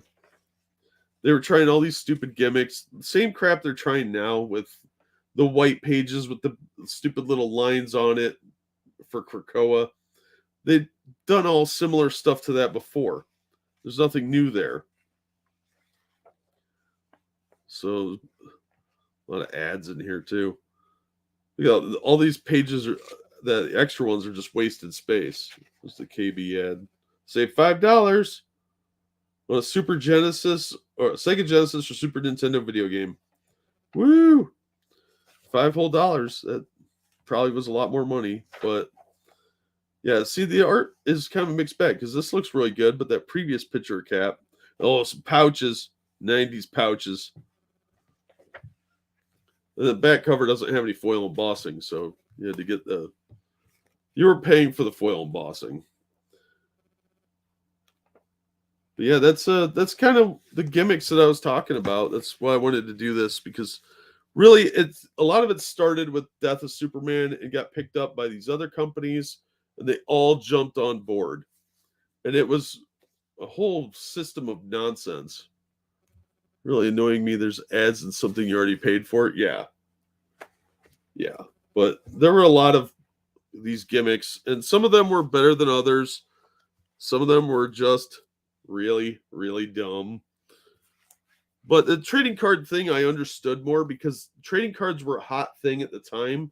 So giving an exclusive trading card was a little bit more of a big deal at the time. It's kind of silly now because trading cards are largely dead, let's be honest. They've kind of made a comeback recently with the pandemic, but they never really have achieved the heights that they had originally in the 90s when Marvel bought up Skybox. They really flooded the market. You had Magic the Gathering and the other stuff like that coming in at that time too. So it was a big deal from a cultural standpoint of the nerd market. You had the collectors that just wanted their collection. Then you had the speculators jumping on board. Yeah, the baseball industry really did kill it. You're not wrong, Tyrai. But they flooded the market so much with these collectibles that it was oversaturated and it was totally unsustainable to begin with.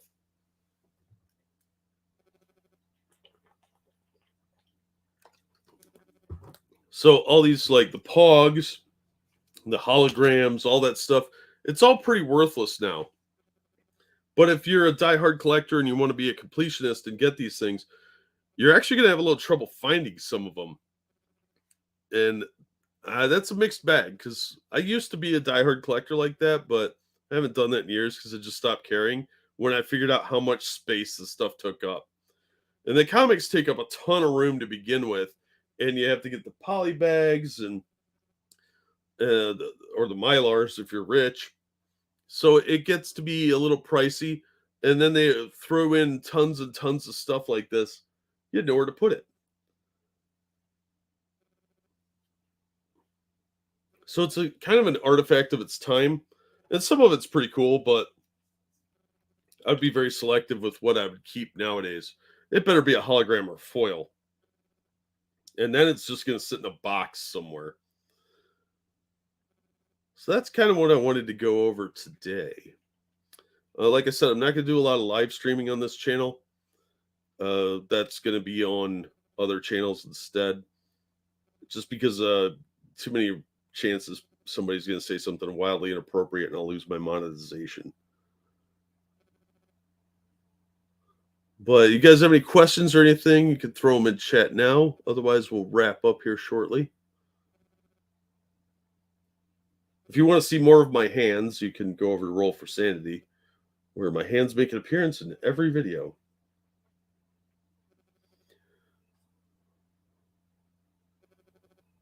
All right, I don't see any questions or anything, but thank you guys for coming out today.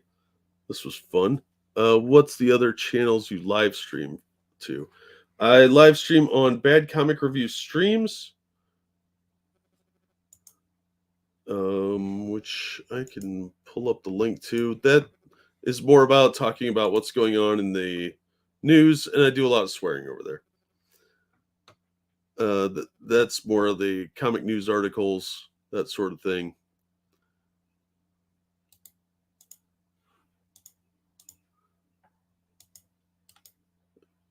I also have an unboxing channel where I do unboxings, obviously.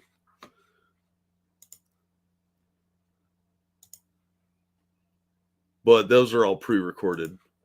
I might do some live streaming if I get bored over there, where I just open extra packs of cards that I have sitting around. Because when I do some of the trading card packs, I actually have quite a few extras, but they take too long to do, and I don't want people getting bored, so I try and keep it to 2 or 3 packs. But yeah, those are the other channels that are the primaries. And of course, I have a political channel, but I'm not going to talk about that on this channel because, again, it runs the risks of cross-contamination, as it were. But yeah, if you want to see the streams over there on Bad Comic Review Streams, that's where I talk about what's going on in the comic industry and general pop culture stuff. Yeah, I Love Lucy cards were cool. Yeah, I was weirded out that they made those, quite frankly. There's a lot of trading cards. When the trading card explosion hit, it hit everything. Wizard of Oz, Return to Oz, I Love Lucy, Miller Beer, the Hershey Company had their own trading card set. Doctor Who, everything had a trading card set. So there's a lot of cards out there that we can look at. I really like looking at those just for nostalgia reasons. I had a lot of trading cards as a kid because, I grew up in the 70s, 80s, and 90s. And in the 70s, you had like TV show and movie stuff. And there weren't that many of them, but the 80s and the early 90s, boy, if you were a trading card aficionado, you had some awesome choices. All right, I'm going to wrap it up there. Yet my generation got stuck with Pokemon. Yeah, you got screwed.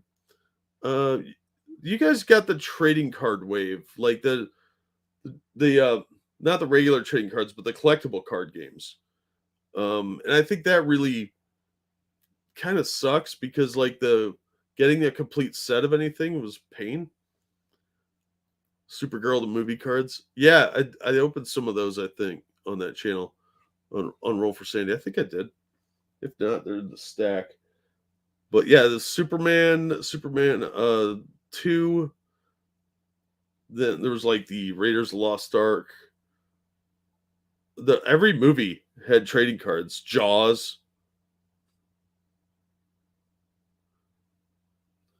Yeah, I am often shocked by the stuff that I find when I'm looking around. There were Pee Wee Herman ones I've got sitting over here.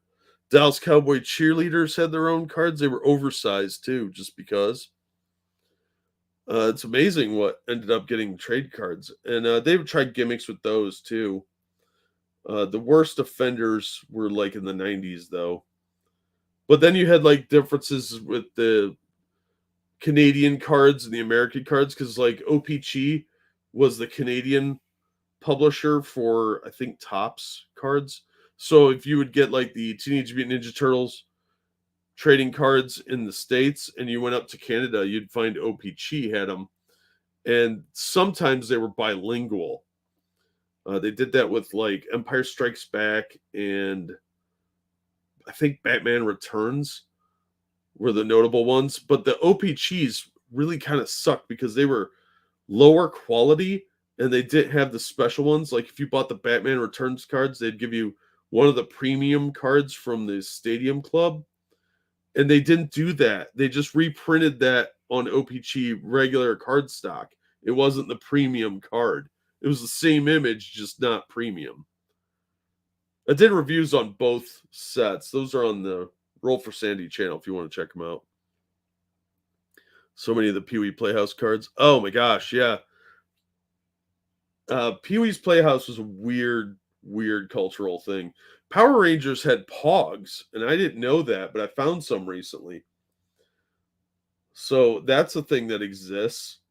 I know that like there were like the regular trading cards that had a Pog in them, but they had actual packs of Pogs. The card for Christopher Walken's character, Max Schreck, yeah, named delightfully after the actor that played Nosferatu. I like to keep people guessing, Sherry. You never know what I'm gonna find in a box somewhere. So, yeah, I'm gonna wrap it up here, though. Thank you guys so much for coming out. Thank you for the donations. That helps quite a bit. Remember, if you want to donate to the Streamlabs link after the stream, you can. That one stays open. And thank you all. What are Pogs? They were like milk caps that people would stack up and take a heavier one and try and knock them down. It's probably better you don't know. But thank you guys for everything, and hopefully we'll see you on the next one. Have a good night, everyone.